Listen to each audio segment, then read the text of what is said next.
हर हर महादेव, हर हर महादेव।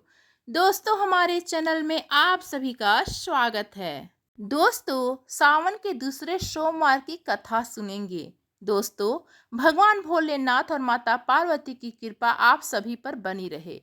दोस्तों, सावन महीना देवों के देव महादेव को समर्पित है। आज मैं आपको सावन मास की एक लड़की और उसके भाई की बहुत ही दुख भरी कहानी सुनाने जा रही हूँ।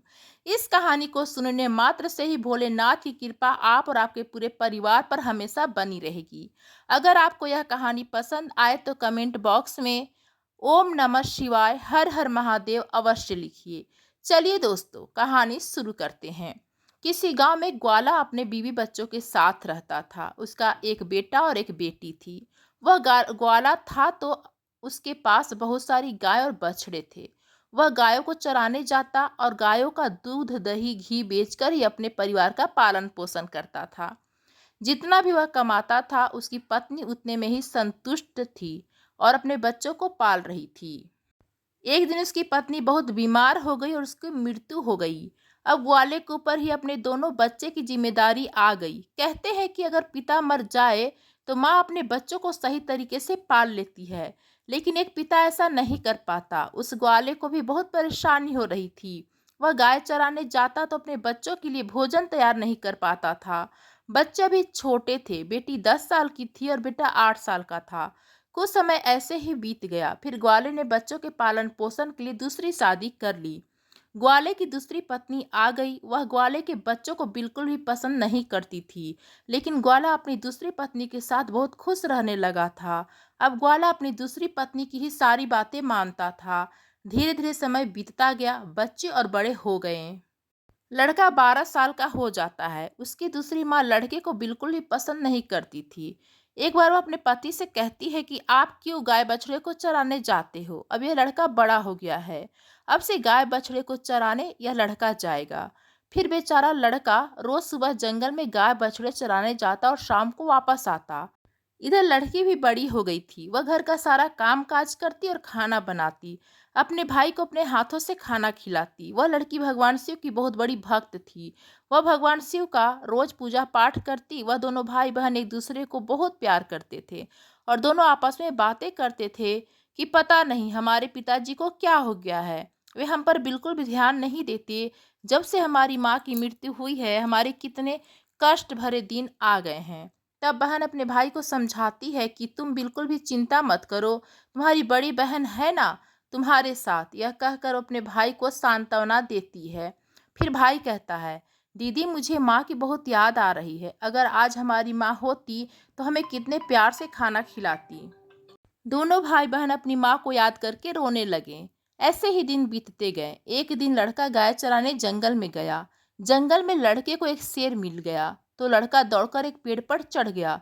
शेर से कहा, शेर भाई तुम मुझे क्यों खाना चाहते हो? तब शेर ने कहा, भाई मैं बहुत भूखा हूँ। अगर तुम चाहते हो कि मैं तुम्हें न खाऊं तो तुम मुझे गाय या बछड़ा दे दो जिसे खाकर मैं अपनी भूख मिटा सकूं।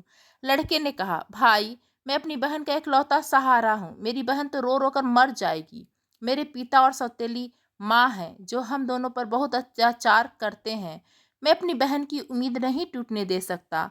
अगर फिर भी तुम्हें मुझे खाना है या गाय और बछड़े को खाना है तो मैं नहीं दे सकता, क्योंकि इसके लिए मुझे अपने माता पिता से पूछना होगा। तब शेर ने कहा, ठीक है, कल तुम अपने माता पिता से पूछ कर आना। फिर लड़का शाम को अपने घर गया और अपने माता पिता से कहा, पिताजी आज मुझे जंगल में शेर मिला था। अभी पूरी बात भी नहीं हुई थी कि उसके पिता ने उसे डांट दिया और वह रोने लगा। फिर रोते रोते उसने कहा, पिताजी मैं आपसे कुछ कहना चाहता हूँ, आप मेरी बात तो सुन लीजिए। जैसे लड़के ने अपने पिता को सारी बात बताई कि जंगल में उसे कल एक शेर मिला था, वह मुझे खाएगा या गाय और बछड़े को, यह बात उसकी सौतेली माँ सुन रही थी। उसने कहा कि गाय और बछड़ा कम नहीं होने चाहिए। पता है वह कितने कीमती हैं? उनके दूध से ही हमारा घर चलता है और तुम्हारे बिना तो हमारा घर कुछ नहीं बिगड़ेगा। इसलिए अच्छा है कि शेर तुम्हें ही खा जाए। अब वह बेचारा दुखी मन से अपनी बहन के पास गया। उसकी बहन ने खाना खिलाया और पूछा कि तू इतना उदास क्यों है? तब लड़के ने सारी बात अपनी बहन को बता दी। तब उसकी बहन उसे समझाने लगी कि तुम तो मेरी जिंदगी का आधार हो भाई। तुम्हारे बिना तो मैं जीने की सोच भी नहीं सकती। अगर तुम्हें कुछ हो गया तो मैं भी जिंदा नहीं रहूंगी। इसलिए तुम कल जब जंगल को जाना और शेर आए तो उसे एक बछड़ा खाने को दे देना। अगर गाय जिंदा रहेगी तो बछड़ा तो और आ जाएंगे। और उसके पिता ने कहा था कि अगर शेर तुझे खा जाएगा तो पुत्र तो और भी आ जाएगा। यह सारी बातें बहन ने सुन ली थी। तो भाई ने कहा, ठीक है बहन। दूसरे दिन लड़का जंगल में गया तो शेर उसका इंतजार करता मिला। शेर ने कहा, कहो तुम अपने माता पिता से क्या आज्ञा लेकर आए हो, या तुम्हें खाऊं? तब लड़के ने सारी बात शेर को बताई और कहा, मेरी बहन ने कहा है कि तुम एक बछड़े को खा लो। फिर शेर बछड़े को लेकर अपनी गुफा की तरफ चल पड़ा और लड़का खुशी खुशी अपनी गाय चराने लगा और शाम को अपने घर आ गया। उसके माता पिता गाय और बछड़े की गिनती करने लगे तो एक बछड़ा कम था। वह समझ गया कि वह बछड़ा लड़का शेर को दे आया। इस बात पर वह दोनों बहुत गुस्सा हो गए और उसे मारने लगे। उसके पिता ने तो उसे डंडा से इतना मारा कि वह बेहोश होकर गिर पड़ा। उसकी बहन यह सब देख रही थी और उसको बहुत गुस्सा आ रहा था, लेकिन वह कर भी क्या सकती थी। जब उसके माता पिता चले गए तब बहन अपने भाई को उठाकर कमरे में ले गई और उस पर पानी के छींटे मारने लगी। जब वह होश में आ गया तो उसे पानी पिलाया, खाना खिलाया और दोनों भाई बहन बहुत देर तक रोते रहे। फिर बहन ने कहा, भाई अब तुम्हारा यहाँ रहना खतरे से खाली नहीं। मेरे पास माँ की एक निशानी या अंगूठी है। तुम यह अंगूठी पहन लो और यह घर छोड़कर चले जाओ। अगर तुम जीवित रहोगे तो मुझे उम्मीद रहेगी और हम कभी न कभी अवश्य मिलेंगे। भाई की समझ में बहन की सारी बातें आ रही थी। उसने कहा, बहन तुम ठीक कह रही हो, लेकिन मैं तुम्हें यहाँ अकेले छोड़कर कैसे चला जाऊं? माँ तुम पर भी तो अत्याचार करती है, तुमसे सब काम करवाती है, मारती पीटती भी तो है। तब बहन ने कहा, भाई अगर तुम ठीक रहोगे तो मैं सब सहन कर लूंगी, लेकिन तुम यहाँ से चले जाओ। भाई अपनी बहन की बात मान लेता है और एक धागा उठाता है और अपनी बहन की कलाई में बांध देता है। भाई अपनी बहन से बोलता है, यह मेरी निशानी है, जब भी हम मिलेंगे तो यह देखकर एक दूसरे को पहचान लेंगे। तुम यह धागा टूटने मत देना। बहन ने कहा, ठीक है।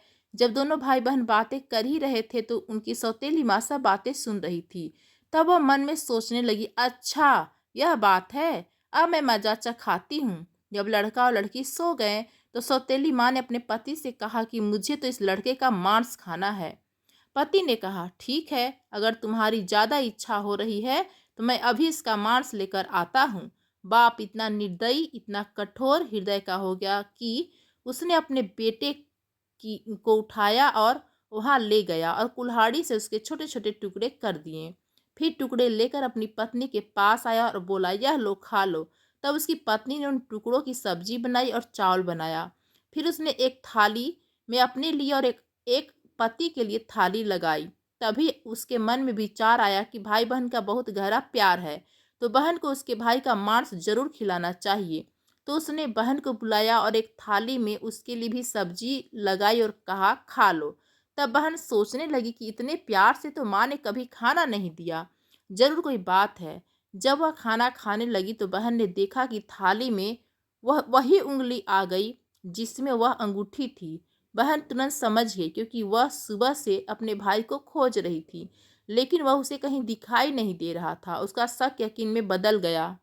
अब वह रोते जा रही थी। तभी उसे बड़े बुजुर्गों की बात याद आई कि किसी इंसान की मुक्ति तब तक नहीं होती जब तक कि उसकी अस्थियां नदी में विसर्जित नहीं होती। उसने सोचा, मेरे भाई की भी तो मुक्ति कभी नहीं होगी, यह लोग तो उसे मारकर खा गए। तभी उसने वह उंगली उठाई और चलते चलते वह नदी के किनारे पहुंच गई। वह उंगली को अपने हाथों में लेकर जोर जोर से रोने लगी। वह भगवान शिव को याद कर रही थी, क्योंकि वह बहुत ही धार्मिक थी। वह रोज भगवान शिव की पूजा पाठ किया करती थी, सोमवार का व्रत रखती थी और हमेशा भगवान से यही प्रार्थना करती थी कि हे भगवान, मेरे भाई की रक्षा करना। उसी उस दिन भी वह रोते रोते कह रही थी, हे भगवान, मेरा एक भाई था, उसे भी आपने ले लिया। भगवान, मेरा इस संसार में कोई नहीं है, माँ को तो पहले ही छीन लिया था, अब मैं किसके लिए जीवित रहूंगी? मैं अब अकेले कैसे रहूंगी? अब मैं भी इस नदी में कूद कर अपनी जान दे दूंगी। फिर उसने उस उंगली उस नदी में डाली और भगवान से प्रार्थना करने लगी कि हे भगवान, मेरे भाई को मुक्ति देना, वह जहाँ कहीं भी है उसकी आत्मा को शांति मिले। जैसे ही वह नदी में कूदने वाली थी तो उसने देखा कि जो उंगली उसने नदी में डाली है वह तोता बनकर उड़ गया और नदी के पास एक पेड़ था, वह उस पर जाकर बैठ गया। फिर तोते ने कहा, बहन तू क्यों दुखी होती है? तेरा भाई मैं हूँ। बहन, तूने यह बहुत अच्छा किया है। तुमने यह उंगली नदी में डाल दी, इससे मेरी मुक्ति हो गई और मुझे तोते का जन्म मिल गया। बहन तुम चिंता मत करो, मैं तोता बनकर भी तुम्हारी हर तरह से मदद करूंगा। हम दोनों आपस में बहुत सारी बातें किया करेंगे। यह देखकर बहन बहुत खुश हुई। चलो मेरा भाई मेरे साथ तो है, किसी भी रूप में सही। फिर बहन घर वापस आ गई। सौतेली माँ उससे सारा काम करवाती और बहुत खुश रह होती। मन ही मन सोचती कि चलो अब इसका कोई भाई नहीं है, इसके भाई से तो पीछा छूटा। लेकिन वह लड़की जल्दी से अपना काम पूरा करती और बाग बगीचे में जाती। वहाँ उसका भाई उसका इंतजार करता रहता था। दोनों भाई बहन खूब बातें करते। वह अपनी बहन को अच्छे अच्छे फल खिलाता था।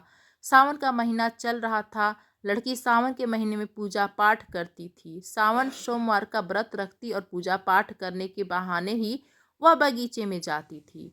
भाई ने बहन से कहा, बहन तुम चिंता मत करना, यदि माता पिता जी तुम्हें यहाँ ना आने दे तो मैं घर के बाहर किसी डाल पर तुम्हें बैठा दिखाई दूंगा। बहन बहुत खुश हुई थी। वह मन में बहुत खुश रहने लगी। रक्षाबंधन का त्यौहार आने वाला था, तो भाई ने सोचा मुझे अपनी बहन के लिए कुछ करना चाहिए। वह जहाँ निर्दयी लोगों के साथ रहती है, जो उन्हें मेरे साथ किया, कहीं मेरी बहन के साथ न कर दे। भाई ने मन में विचार किया कि मुझे उनसे बदला लेना होगा। फिर उसने भगवान से प्रार्थना की, हे भगवान मेरी बहन की रक्षा करना। तभी वह तोता एक लोहार के पास पहुंच गया। लोहार से तोते ने कहा, पिता ने मारा, माँ ने मरवाया, बहन सरासर रोई है। वह हरील तोता बन उड़ गया। फिर वह लोहार कहने लगा, तुम क्या कह रहे हो? मेरी तो कुछ समझ में नहीं आ रहा है।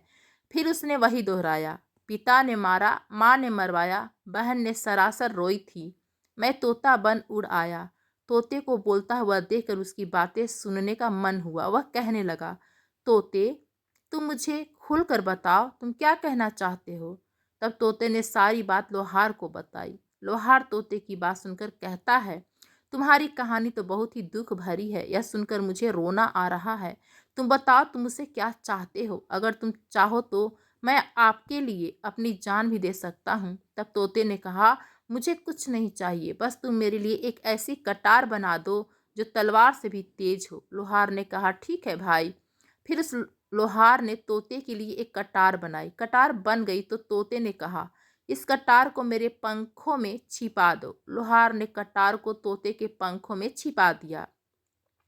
वह तोता वापस पेड़ पर आ गया। उसने अपनी बहन को कुछ नहीं बताया। उसकी बहन उससे मिली, बातें की, साथ में भोजन किया और घर वापस चली गई। अगले दिन तोता एक सुनार के पास गया और तोते ने सुनार से भी वही बातें कही। बाप ने मारा, माँ ने मरवाया, बहन ने सरासर रोई है, मैं हरिल तोता बन उड़ आया। सुनार ने कहा, तुम क्या कह रहे हो? मुझे कुछ समझ में नहीं आ रहा है। वह फिर से वही कहने लगा। सुनार को भी उसकी बातें जानने की इच्छा हुई कि क्या कहना चाहता है। सुनार ने तोते से कहा कि तुम मुझे सीधे सीधे बताओ, तुम क्या कहना चाहते हो? तोते ने सुनार को अपनी सारी बातें बता दी। सुनार भी तोते की बातें सुनकर बहुत दुखी हुआ। सुनार को उससे बहुत हमदर्दी हो जाती है और सुनार भी उसकी बातें सुनकर रोने लगता है। फिर सुनार कहता है, बताओ मैं तुम्हारी क्या मदद कर सकता हूँ? तोते ने कहा, भाई रक्षाबंधन आने वाला है, मैं अपनी बहन को सोने के कुछ गहने देना चाहता हूँ, तो तुम मेरी बहन के लिए गहने बना दो। तोते की बातें सुनकर सुनार ने कहा, बस इतनी सी बात, बताओ क्या बनाना है? फिर सुनार ने उसकी बहन के लिए कुछ गहने बना दिए। तो तोते ने उसे बहुत धन्यवाद दिया और कहा, भाई तुम यह गहने मेरी गर्दन में डाल दो। फिर सुनार ने वह गहने उसकी गर्दन में डाल दिया। फिर तोता उड़कर उसी पेड़ पर आ गया जिस पेड़ पर वह रहता था।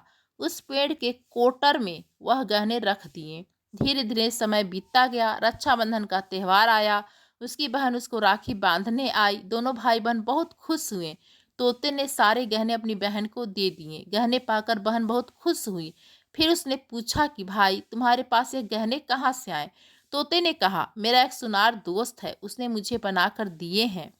फिर बहन खुशी खुशी घर चली गई। जब सौतेली माँ ने उसे गहने पहने हुए देखा तो वह जल भून गई और उसे मारते हुए बोली, यह गहने तो तू कहाँ से चोरी करके लाई है? तब उसने कहा, माँ, मैंने यह गहने चुराए नहीं हैं, यह तो मेरे भाई ने मुझे दिए हैं।